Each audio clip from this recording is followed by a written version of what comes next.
What happens to the things you own and the people you love when something happens to you?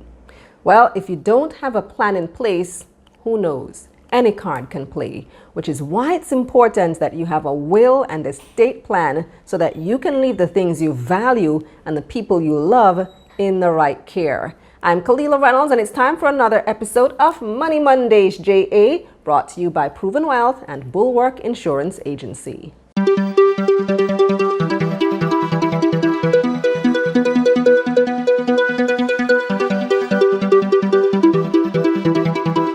Before we get started, don't forget to like this video, subscribe to this channel, and click the bell icon so you can be notified whenever there's a new video. Also subscribe to my newsletter at KalilaReynolds.com, where you can read a full transcript of this episode. One of the most significant factors in estate planning is a will. I'm sure most of you are familiar with this term. We hear it all the time, especially in movies when the rich auntie leaves behind houses and property for different members of the family. But wills are not just for wealth transfers. It's actually a legal document that sets forth your wishes regarding the distribution of your property and the care of any minor children. It can make provisions to transfer your property, regardless of how small it may be, when you die, or to manage your assets if you become incapable of handling your own affairs. I know this is something that most of us don't like to think about, but we really do need to plan. If something happens to you without a will, your wishes may not be carried out. What's worse, your heirs may be forced to spend additional time, money, and emotional energy to settle your affairs after you're gone. And who wants that, right? So how do you plan a will? I'll break it down for you in 5 easy steps. First, identify yourself as a testator. A testator is simply the person making the will. You should be over 18 years of age and writing the will without any undue influence. Your will must state that it is your last will, and it should revoke all previous wills that were executed before. Next, you need to appoint an executor. The executor is the person or institution responsible for distributing your assets upon death according to the instructions you've outlined. When you're selecting this person, ensure that you choose someone who's honest and responsible, since they will be the only one with the authority to execute the terms of your will. Next, ensure that your assets are accurately divided.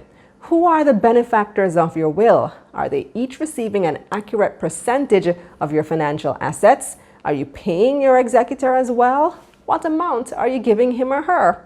An important tip, name an alternative executor in the event that something happens to your first choice. Next, validate your will. This means signing it in the presence of 2 witnesses who are non-beneficiaries of your estate. Those witnesses will also be required to put their signatures on the will in your presence. Lastly, review and save. After the will is validated, ensure that the names of everyone on it are legible, dates are accurate, and that everything is properly distributed. Double check for errors, since a careless error could easily invalidate your will. So what's the cost of all of this? You will need to factor in attorney's fees and executor or administrator's fees. The executor or administrator's fee is 6% of all monies that pass through his or her hands during the execution of the estate. So if you're transferring a total of $3,000 US, you'd need to pay the executor $180 US.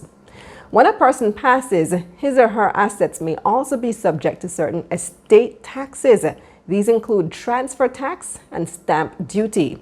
Transfer tax, for example, is 1.5% of the market value of the real estate and shares as at the date of death. If you establish joint ownership of your assets, however, if something happens to you, those assets automatically pass on to the surviving joint owner without the need for a formal transfer. So if you've made up your mind about who you'd like assets such as property or stocks to go to, if something happens to you, you should consider joint ownership of them. Obtaining life insurance is also a highly recommended step. Life insurance can save your loved ones from expense and even ensure that they're taken care of if something happens to you. The The proceeds from such insurance policies will be paid directly to the named beneficiary upon death, and like joint ownership, there is no need for a formal transfer. I did an episode on life insurance, including some of its living benefits. You can also find the link to that episode up here or in the description below. So will and estate planning can protect beneficiaries, it can protect your young children, it can spare your heirs from taxes, and it can prevent family messes. We've all heard about those.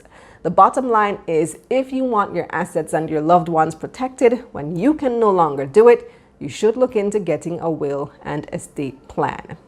That's it for this episode of Money Mondays JA, brought to you by Proven Wealth and Bulwark Insurance Agency. Follow Proven on social media at We Are Proven and visit their website, provenwealth.com. Check out Bulwark at official Bulwark JA on Instagram and online at bulwarkja.com. Follow me on Twitter and Instagram at Kalila Ray and on Facebook at Kalila Reynolds Media. Now here's what's coming up on Taking Stock. Is Uber really coming to Jamaica? The US ride-hailing service recently invited Jamaican drivers to sign up on its app, but the Transport Authority says they don't have permission. As far as I'm aware, Uber has not been granted any approval to operate public transportation services in Jamaica. The Transport Authority is not in receipt of any applications from Uber for that service. And later, the analysts weigh in on the latest market developments. With Uber's planned expansion into countries like Jamaica, is the tech company a buy for investors? I would not recommend for any investor to overly expose themselves into this particular stock. Meanwhile, financial institutions have gotten the green light to resume full dividend payments. What does it mean for your pocket? It means now with this allowance from the Bank of Jamaica, it means that those persons who had in excess of 1% are now able to receive those dividends that were declared from last year or for dividends for 2019. We'll discuss. Now don't forget to like this video, subscribe to my YouTube channel, and sign up for my newsletter at KalilaReynolds.com, where you can read a full transcript of this episode. You can click the link in the description box below. I'm Kalila Reynolds. Let's get this money.